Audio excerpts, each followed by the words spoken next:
Dentro de este marco teórico en relación con la financiación directa del Estado hacia las confesiones religiosas, vamos a abordar ahora el régimen vigente en España. Y lo vamos a hacer en relación con las confesiones religiosas que tienen financiación por parte del Estado, que son, por un lado, la Iglesia Católica, a raíz de los acuerdos de 1979 con el Estado y la Santa Sede, y por otro lado, las confesiones religiosas minoritarias que suscribieron acuerdos con el Estado en el año 1992, que son evangélicos, musulmanes y judíos. Bien, hay que señalar lo primero, desde un punto de vista conceptual, que ni la cooperación de carácter directo ni la cooperación de carácter indirecto forma parte del derecho de libertad religiosa. Por lo tanto, no se conculca este derecho, aunque no se financie por parte del Estado. Eso es lo que quiere decir la no conculcación de ese derecho. Bien, vamos ya con, en primer lugar, la financiación de la Iglesia Católica.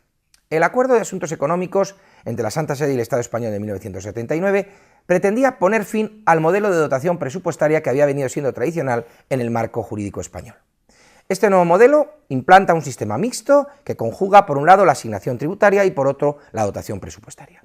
El nuevo procedimiento se prevé con un carácter transitorio, es decir, la idea en un primer momento es ir camino hacia la autofinanciación de la Iglesia Católica, cuestión que todavía no se ha alcanzado. Solamente entendemos con la doctrina que este carácter transitorio es lo que salva la contradicción con la laicidad y con la igualdad, de manera que si tuviese pretensión de ser definitivo, conculcaría esos principios. Brevemente, ¿cómo se describe este modelo? Bien, el modelo supone la posibilidad de decidir el destino de una parte porcentual, que comenzó siendo el 0,52% de la cuota líquida del impuesto sobre la renta de las personas físicas, para la Iglesia Católica y para otros fines que se apellidaron de sociales, lo que levantó ampollas en el seno de la Iglesia Católica por entender que la palabra social parecía competir con sus finalidades. Bien, se manifiesta expresamente el destino en relación con la Iglesia Católica a través de la X que se pone en la declaración de la renta de las personas físicas por los contribuyentes, y en el caso de no señalar esa X iría a otros fines. No estamos ante un impuesto religioso, sino ante un impuesto estatal, eso sí, con la peculiaridad en el modelo español de que el destino lo decide parcialmente el contribuyente, frente al supuesto general en relación con los impuestos, que es el Parlamento el que determina dónde van los mismos, siendo el competente el Parlamento. Bien, se establece un periodo transitorio de 3 años que va desde el año 88 hasta el año 90, en el que se irá produciendo una sucesiva minoración de la dotación presupuestaria, naturalmente en función de lo obtenido por asignación tributaria. La cuestión es que el montante global sea el mismo, en función de se recaude de una manera o de otra. El Acuerdo de Asuntos Económicos no establecía ni la cuantía ni el momento de fijación, y tan solo decía que había que mantener la cantidad. La Iglesia Católica pretende que este modelo se mantenga indefinidamente y que no solo se mantenga durante un periodo de transitoriedad. En el año 2006 se produce un intercambio de notas entre la Santa Sede y el Estado español, que no es un nuevo acuerdo, sino tan solo un intercambio de notas en relación con la resolución de ciertas dudas para poner en común acuerdo cómo hay que interpretar y aplicar el acuerdo. Fundamentalmente va a venir en relación con la interpretación de 3 artículos sobre las siguientes materias. En primer lugar, sobre la fijación del porcentaje. En segundo lugar, sobre la exención del impuesto del valor añadido, o IVA. Y en tercer lugar, sobre la decisión de aplicar definitivamente el acuerdo. En el año 2007 se abandona definitivamente ya el modelo de dotación presupuestaria y nos vamos a encontrar con que como consecuencia de la transposición al derecho interno español de la 6ª Directiva de la Unión Europea, ya va a estar obligado a pagar el IVA también las confesiones religiosas, de manera que ya no va a caber en el modelo español ni las exenciones ni la no sujeción al IVA para la Iglesia Católica. Ambas partes deciden subir ese porcentaje, que empezó siendo del 0,52% hasta el 0,7%, en buena parte influidos por esa minoración de la recaudación de la Iglesia Católica en relación con lo que hemos señalado del impuesto del valor añadido. Se perdía parte de lo recaudado y a través de esa subida del porcentaje se pretendía compensar a la Iglesia Católica. Se afirma que tiene un carácter estable, lo cual no quiere decir que no se pueda modificar en un futuro o incluso que se pueda suprimir. La Iglesia va a adquirir un compromiso de realizar una memoria justificativa de los sucesivos ejercicios. El modelo de asignación tributaria conlleva una novedad interpretativa, pero a pesar de todo sigue siendo claramente inconstitucional, porque se financia con dinero público a una confesión religiosa dentro de un Estado laico o aconfesional. Solo caben 2 posibilidades desde un marco teórico. O bien estamos ante un servicio público, en cuyo caso, por eso se financia con dinero público. Naturalmente, si es un servicio público y se financia con dinero público, no cabe porque iría en contradicción con la no confesionalidad del Estado y con la laicidad. Y en segundo lugar, otra de las posibilidades es que no estemos ante un servicio público, en cuyo caso, con mayor motivo, entraría en contradicción con esos principios. Por lo tanto, solo queda salvada la inconstitucionalidad por ese carácter de transitoriedad. Parece razonable haber establecido un periodo de transitoriedad como consecuencia de que durante más de medio siglo los ciudadanos estaban acostumbrados y los fieles católicos a que el Estado fuese el que sufragase directamente los gastos de la Iglesia Católica. Pero, naturalmente, ese es el motivo, es decir, que los ciudadanos que reunían la condición de fieles a la vez no tenían conciencia de que había que mantener a su Iglesia. Y por eso se estableció ese periodo de transitoriedad con idea de concienciar al ciudadano fiel de que tenía que asumir esos compromisos y autofinanciar a su Iglesia. Luego, el modelo fue razonable de un tiempo desde el punto de vista de la pedagogía, enseñar al fiel católico que tenía que contribuir a financiar su propia Iglesia. La Ley de Presupuestos Generales del Estado para el año 2007 procede ya a una revisión de este sistema, le va a dar un carácter indefinido y se pasa en el porcentaje al 0,7% de la cuota del impuesto de la renta de las personas físicas. Señalaros que en el año 2007 la Iglesia Católica recaudó aproximadamente 12,5 millones de euros por este concepto. De acuerdo con los datos facilitados por la Conferencia Episcopal, en esta tabla podemos ver la evolución de la asignación tributaria y la dotación estatal a la Iglesia Católica durante el periodo comprendido entre 1988 y el año 2005. En la primera columna de la tabla podemos ver la asignación total tributaria vía IRPF, en la segunda columna el total recibido por la Iglesia Católica y en la tercera columna la diferencia entre las anteriores, que ha dado en llamarse complemento presupuestario. Bien, podemos comprobar cómo las dos primeras columnas han aumentado considerablemente con el paso del tiempo. Así, por ejemplo, en el año 1988, el total percibido por la Iglesia Católica rondaba los 83 millones de euros, mientras que en el año 2005 esa cuantía ascendía a 141,5 millones de euros. Por su parte, el complemento presupuestario ha experimentado una decreciente evolución con algún altibajo en el periodo que se muestra en la tabla. Así, en el año 88, ese complemento presupuestario era de en torno a 41,5 millones de euros, mientras que en el año 2012 ese complemento era unos 12-13 millones de euros. En este gráfico podemos analizar también la asignación presupuestaria que recibe la Iglesia Católica entre el año 2006 y 2012. Bien, la representación en esta forma de gráfico queda justificada por el siguiente motivo. A partir del año 2007 se produce un incremento en el porcentaje que se destina a favor de la Iglesia Católica en la declaración de la renta. Ese porcentaje asciende al 0,7% y desaparece el complemento presupuestario.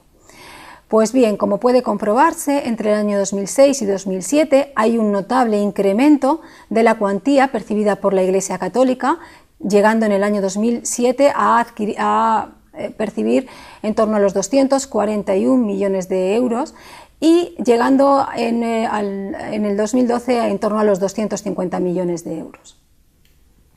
En la presente tabla se muestran las cantidades percibidas por la Iglesia Católica vía impuesto, vía IRPF, por comunidades autónomas en el periodo que va entre los años 2011 y 2012. Para cada uno de estos periodos, las columnas que se representan son, en primer lugar, el número de declaraciones que han marcado la X en favor de la Iglesia Católica en la declaración de impuestos. La segunda columna sería el porcentaje que representan esas declaraciones que han marcado la X en favor de la Iglesia Católica sobre el total. Y en la tercera columna, la cantidad en unidades monetarias, en euros, que representan esas aportaciones voluntarias a la Iglesia Católica. Así para cada uno de los periodos 2011 y 2012.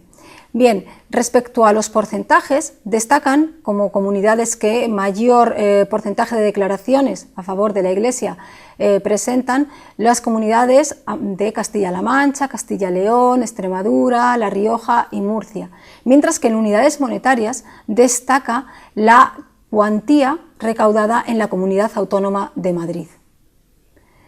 Finalmente, en este gráfico lo que se representa es la evolución de ese porcentaje de declaraciones que han marcado la X en favor de la Iglesia Católica en los años que están comprendidos entre el periodo que está comprendido entre el 2006 y 2012. Como puede comprobarse, este porcentaje apenas ha experimentado variaciones en el periodo objeto de estudio, situándose en el año 2006 en el 33,5% y en el año 2012 en el 34,87%. Vamos ahora con el destino a otros fines de la asignación tributaria. Bien, el contribuyente va a poder optar por otros fines sociales, que va a ir dirigido ese montante económico o bien a ONGs no lucrativas que tengan como fines bien la asistencia social, en cuyo caso abarcaría en torno al 80%, o bien la cooperación y el desarrollo, que viene a abarcar en torno al 20%. El Gobierno ha introducido ciertas modificaciones, lo que conlleva una dificultad de armonización en unos casos con el Acuerdo de Asuntos Económicos y en otros casos con los principios de laicidad y de igualdad. Así, en primer lugar, la X se puede poner simultáneamente a favor de la Iglesia Católica y a favor de otros fines sociales. En el caso de que los contribuyentes decidan optar por poner las dos X, la disposición por parte de ellos sería del doble que los que solo optasen por poner una de ellas, lo cual se entiende por parte de la doctrina como una discriminación por razones ideológicas. En segundo lugar, durante más de una década, si el dinero designado a través de las X no iba a la Iglesia Católica, iba a otros fines sociales. Ahora solo va a fines sociales si la X se consigna expresamente en la casilla de fines sociales. Y en tercer lugar, el Estado se compromete a realizar una aportación de una cantidad mínima, tanto para la Iglesia Católica como para las ONGs. Eso sí, el mínimo es notablemente inferior en relación con las ONGs que con la Iglesia Católica. En relación con la propuesta de iure condendo, es decir, una cierta propuesta de cara a la legislación futura para intentar salvar las dificultades de lesión de los principios constitucionales que hemos ido observando con el modelo actual en España. Bien, constatado el fracaso del sistema, parece razonable buscar su cambio. Una vía clara es la previa denuncia del acuerdo o la modificación de acuerdo con la Iglesia Católica del acuerdo vigente en materia de asuntos económicos. Naturalmente, el modelo más acorde con la laicidad es el modelo francés, que lo que hace es consignar a través de desgravaciones de las donaciones realizadas en favor de las iglesias católicas el que el ciudadano pueda beneficiarse por ese concepto. En los años 92 y 93 se establecieron conversaciones entre el Ministerio de Justicia y la Conferencia Episcopal Española para una posible modificación del acuerdo. Bien, con el paso del tiempo esas conversaciones se abandonan y se opta por la condonación de las deudas a la Iglesia Católica que había suscrito en relación con las cantidades que se le habían dado como concepto de adelanto en relación con el impuesto. En definitiva, se ha convertido en definitiva el modelo. La ley de fundaciones e incentivos fiscales extiende a la Iglesia Católica y al resto de confesiones religiosas que han suscrito acuerdo con el Estado las desgravaciones por donaciones. El profesor Américo realiza una propuesta de iure condendo y es el establecimiento de una cuota eclesiástica de carácter personal que esté vinculada al IRPF para todas las confesiones religiosas que están inscritas. Y esa cantidad oscilaría entre el 1% y el 5% de la cuota líquida del IRPF. Esto iría combinado con ciertas desgravaciones de carácter fiscal y nos viene a situar conceptualmente en torno a la fórmula del impuesto religioso, que hemos visto en anteriores vídeos. Eso sí, en este caso, naturalmente con un carácter voluntario. La verdad es que, con arreglo a cómo se han ido desarrollando los acontecimientos, no hay muchas razones para el optimismo. En relación con el régimen vigente en España para los miembros de confesiones religiosas que han suscrito acuerdo con el Estado en el año 92, confesiones minoritarias a día de hoy, como son los evangélicos, los judíos y los musulmanes, hay que señalar que con carácter tradicional estas confesiones religiosas minoritarias han estado siempre fuera de la asignación tributaria, no las ha financiado el Estado. Se introduce una novedad en el año 2005 en la Ley de Presupuestos Generales del Estado y es que las confesiones minoritarias de los acuerdos del 92, es decir, estas que hemos señalado, y aquellas otras que hayan alcanzado la condición de notorio arraigo, como son los mormones, los testigos de Jehová y los budistas, van a poder financiarse y han alcanzado en ese ejercicio la cantidad de 3 millones de euros. Eso sí, con la particularidad de que solo podrán obtener esa financiación en relación con proyectos de carácter cultural, educativo y de integración social. La Ley de Presupuestos Generales del Estado del año 2006 dota a la Fundación Pluralismo y Convivencia de 4 millones de euros para realizar esas financiaciones. Y esta cuantía se va incrementando en los ejercicios sucesivos, así nos encontramos en el 2007 con 4,5 millones de euros y en el ejercicio del 2008 con 5 millones de euros. Naturalmente, la situación es diferente en relación con la financiación de la Iglesia Católica que en relación con la financiación de las confesiones minoritarias, fundamentalmente en base a dos aspectos. Uno, desde un punto de vista cuantitativo, que las cantidades son notablemente inferiores en relación con las confesiones minoritarias.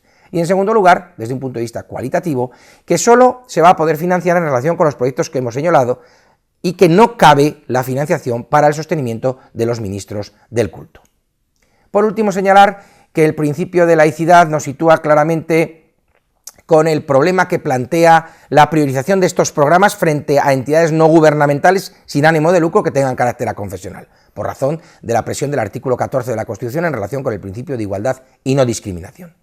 Y por último, señalar que van a quedar fuera de este sistema de financiación confesiones religiosas que no han suscrito acuerdo con el Estado ni que tienen la declaración de notorio arraigo, aunque sí que estén inscritas en el registro de entidades religiosas.